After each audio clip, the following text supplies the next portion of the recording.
Hai semuanya, bertemu lagi bareng Mihu di sini.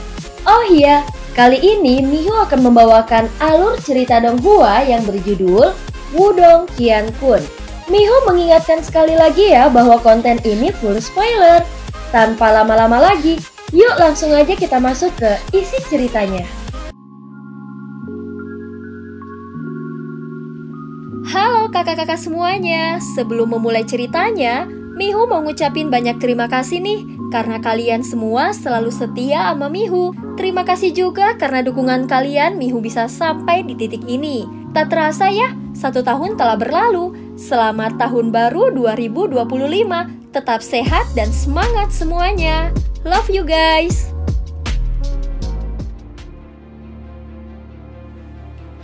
Melanjutkan dari kisah sebelumnya. Sementara kekacauan di langit di atas kota iblis unik secara bertahap mulai tenang, di tempat tertentu yang jauh dari wilayah Suan Timur adalah puncak gunung setinggi 10.000 kaki yang tertutup kabut.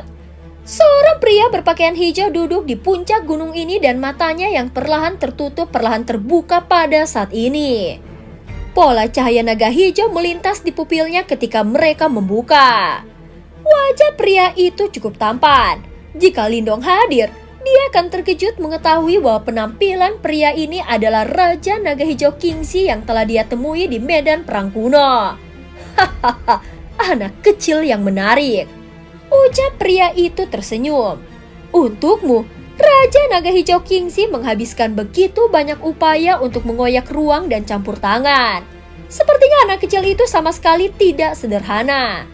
Ruang di belakang Kingxi tiba-tiba sedikit beriak. Setelah itu sesosok manusia telah muncul. Orang yang datang memiliki kepala yang ditutupi rambut putih. Tangannya yang terulur dari lengan bajunya tampaknya terbuat dari batu giok kristal. Dan mengeluarkan riak reinkarnasi yang samar dan pemandangan yang sangat-sangat aneh.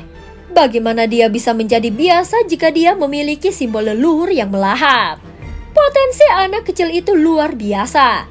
Jika dia diberi lebih banyak pelatihan dan tamper, mungkin kekuatannya akan tumbuh ke tahap yang sangat mengerikan. Oh, simbol leluhur yang melahap juga telah muncul. Sebuah riak muncul jauh dari dalam pupil mata tua pria berambut putih itu saat dia bertanya dengan heran. Ya, Kingxi tersenyum dan mengangguk sambil melanjutkan.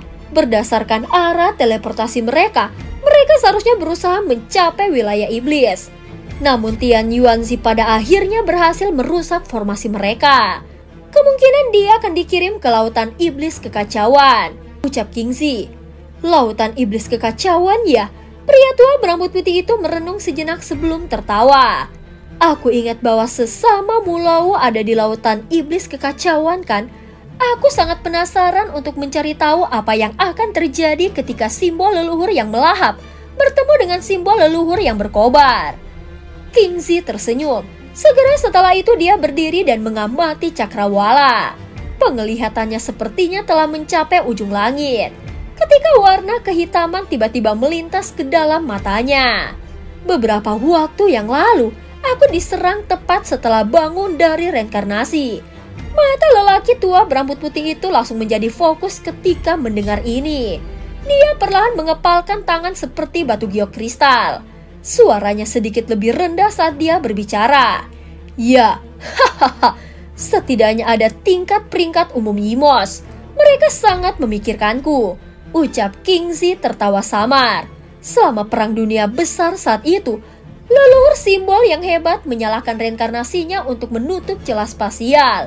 Namun masih ada beberapa Yimo yang bersembunyi di ranah ini. Beberapa dari mereka sangat sulit untuk dihadapi. Dan bahkan ada peringkat Raja Yimos di antara mereka, ucap lelaki tua berambut putih itu. Meskipun ada sedikit berita tentang Yimos yang muncul selama 100.000 tahun terakhir, itu tidak berarti bahwa mereka telah sepenuhnya musnah. Berdasarkan informasi yang aku peroleh, Yimo yang tersisa ini tampaknya secara bertahap berkumpul secara rahasia. Aku bahkan curiga bahwa mereka telah berhasil menembus celah spasial dan berkomunikasi dengan suku Yimo di luar celah. Mungkin mereka berencana untuk membuka celah spasial lainnya. Kingxi menghela nafas dalam-dalam. Matanya gelap dan suram saat dia bergumam. Sungguh sekelompok makhluk yang merepotkan.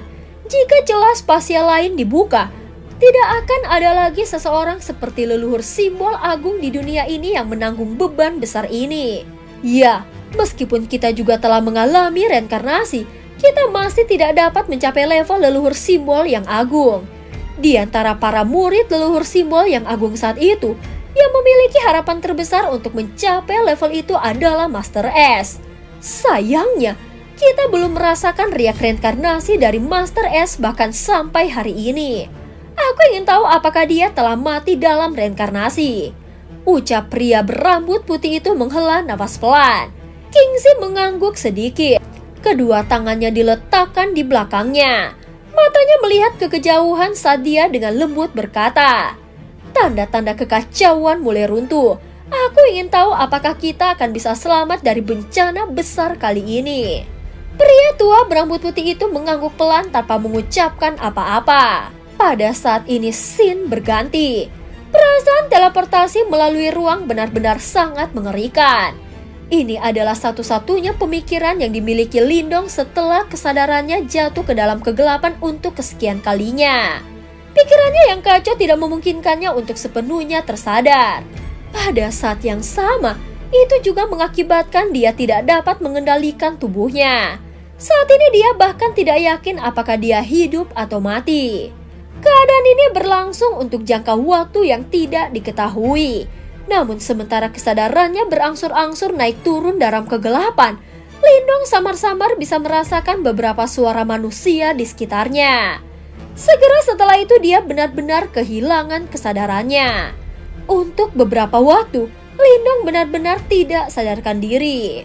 Namun seiring berjalannya waktu, dia menemukan bahwa kendali atas tubuhnya mulai pulih sedikit demi sedikit. Dari kelihatannya situasinya dia seharusnya masih hidup. Dengan mengandalkan kesadarannya yang kabur, Lindong terkadang bisa merasakan bahwa dia seperti sedang diurus oleh seseorang. Apalagi orang ini adalah seorang wanita. Tampaknya banyak waktu berlalu sementara kesadarannya terus terombang-ambing dalam kegelapan. Akhirnya seberkas cahaya merobek kegelapan ini dan meresap ke dalam, menyinari alam bawah sadar Lindong. Setelah waktu berlalu, kelopak mata yang berat terbuka setelah perjuangan yang panjang. Akhirnya celah kecil terbuka dan pandangan kaburnya perlahan mulai menjadi jelas. Lindong menatap kanopi ini, sementara pikirannya mulai terbangun dan ingatannya melonjak keluar seperti air banjir. Kota iblis unik, pertempuran hebat, teleportasi spasial gerbang Yuan. Nafasnya perlahan-lahan dimuntahkan dari tenggorokannya. Segera setelah itu, dia mengepalkan dan membuka tinjunya. Dia agak ngeri mengetahui bahwa tubuhnya sangat lemah. Sementara dia terkejut di dalam hatinya, Lindong dengan cepat melihat ke dalam tubuhnya. Hanya untuk menemukan bahwa semuanya benar-benar berantakan di dalam. Bahkan medianya menunjukkan tanda-tanda terdistorsi atau rusak. Cedera seperti itu bisa digambarkan sebagai mengerikan. Pada saat ini pikiran Lindong tenggelam jauh ke dalam dantiannya. Di sana, roh Yuan ilusi duduk di cincin naga Yuan. Namun cahaya kemasan yang tertinggal di sekitarnya adalah yang paling redup. Tampak seolah-olah akan menghilang. Cedera serius seperti ini, hati Lindong tenggelam sedikit. Dia jelas tidak menyangka bahwa lukanya kali ini benar-benar akan seserius ini. Sepertinya aku harus memulihkan diri dengan benar, ucap Lindong. Tubuh fisiknya memiliki kekuatan yang tidak bisa dibandingkan dengan orang biasa. Terlebih lagi ketika dia berada di kota iblis unik, aura naga langit di tubuhnya telah menyatu dengan tubuhnya karena tekanan dari luar. Ini telah menyebabkan tubuh fisiknya diperkuat sekali lagi. Aku ingin tahu di mana aku. Pikiran Lindong secara bertahap menarik diri dari tubuhnya. Meskipun lukanya serius, aku seharusnya hampir tidak bisa mengaktifkan roh Yuanku untuk mengendalikan mayat iblis setelah beristirahat untuk jangka waktu tertentu. Itu seharusnya menjadi perlindungan, ucap Lindong menghela nafas. Aku ingin tahu bagaimana Xiaodou dan Little Flame. Dari kelihatannya, sepertinya kita telah berpisah. Lindong mengatupkan giginya. Ekspresi kejam yang luar biasa tiba-tiba muncul di matanya. Jika sesuatu terjadi pada Little Flame atau Xiaodou, aku pasti akan membantai gerbang Yuan di masa depan. Sementara pikiran ini berkelap-kelip di benak Lindong, pintu kereta yang tertutup rapat tiba-tiba didorong terbuka dengan lembut. Segera matanya terfokus pada mereka menembak ke arah pintu yang didorong terbuka dari luar. Ketika pintu kereta terbuka, sosok ramping muncul di hadapan Lindong dan itu adalah seorang wanita muda dengan gaun biru pucat. Namun jelas penampilan wanita muda ini tidak sebanding dengan King Tan atau Ying Huan. Setelah memasuki kereta, wanita muda itu dengan cepat melirik Lindong yang sekarang terjaga dan sedikit panik di bawah perhatiannya. "Kau sudah bangun?" Senyum muncul di wajah Lindong ketika dia melihat penampilan wanita muda ini. Dia kemudian mengangguk. Dari kelihatannya, dia sepertinya tidak mendarat dalam situasi berbahaya yang akan membuatnya sakit kepala. Dia hanya tidak tahu di mana tepatnya tempat ini. "Maaf, aku menemukanmu 5 hari yang lalu. Pada saat itu, kau benar-benar berlumuran darah dan kau tidak sadarkan diri. Namun aku melihatmu masih bernafas dan akhirnya membawamu kembali." Di kereta, wanita muda yang cantik memandang Lindong dengan lembut memperkenalkan dirinya. "Aku dipanggil Guya." "Lindong, Nona Gu, terima kasih telah menyelamatkanku," ucap Lindong mengungkapkan senyum ramah. Dia ragu-ragu sejenak sebelum bertanya, "Bolehkah aku tahu jika Nona menemukan orang lain yang terluka di sekitarnya ketika kau menyelamatkanku?" tanya Lindong. Dia secara alami bertanya tentang Little Flame atau Xiaodao. Guya berpikir sejenak setelah mendengar ini. Dia kemudian menggelengkan kepalanya. Ekspresi kecewa melintas di mata Lindong ketika dia melihat ini. Sepertinya dia memang telah dipisahkan dari Xiaodao dan Little Flame. "Cederamu sangat serius. Aku telah mengundang kakak perempuan Guyan untuk membantu melihatnya." Suara Guya berhenti sejenak. Setelah itu dia memandang Lindong dengan simpati dan melanjutkan. Dia berkata bahwa kau tidak akan lagi dapat berkultivasi di masa depan. "Cederamu sangat serius. Aku telah mengundang kakak perempuan Guyan untuk membantu melihatnya." Namun dia berkata, suara Guya berhenti sejenak. Setelah itu dia memandang Lindong dengan simpati dan melanjutkan. Dia berkata bahwa kau tidak akan lagi dapat berkultivasi di masa depan, ucap Guya. Lindong sedikit terkejut, tapi dia tidak menjawab. Dia jelas mengerti bahwa luka di dalam tubuhnya memang mengerikan. Jika itu adalah individu biasa, kultivasinya akan hancur. Namun Lindong bukan individu biasa. "Nona Guya, di mana tepatnya tempat ini?" ucap Lindong bertanya. "Ini adalah Pulau Roh Misterius," jawab Guya. "Pulau Roh Misterius?" Lindong sedikit mengernyitkan alisnya. Segera setelah itu dia menyelidiki lebih dalam. "Tempat ini bukan bagian dari wilayah Suan Timur?" tanya Lindong. "Wilayah Suan Timur?" Nama ini menyebabkan Guya mengerutkan kening dan berpikir lama. Baru pada saat itulah dia tiba-tiba mengerti dan menjawab. Tempat ini adalah wilayah Laut Angin Surga di Laut Iblis Kekacauan. Itu sangat jauh dari wilayah Suan Timur. Bahkan seorang ahli tahap kehidupan mendalam akan membutuhkan setengah tahun untuk terbang ke sini. Terlebih lagi, itu dengan persyaratan tidak memenuhi penghalang apapun. Laut Iblis Kekacauan, wilayah Laut Angin Surga. Nama asing ini menyebabkan Lindong sedikit linglung.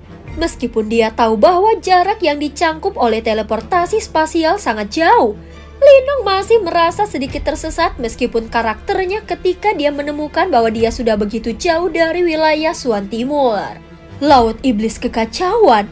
Lindong menggumamkan nama ini beberapa kali di dalam hatinya. Saat dia merasakan sensasi aneh yang samar, Lindong menggumamkan nama ini beberapa kali di dalam hatinya. Setelah berpikir lama, kilatan akhirnya keluar dari matanya. Dia tiba-tiba teringat peta energi mental yang diperoleh dari menara simbol Master Kotayan.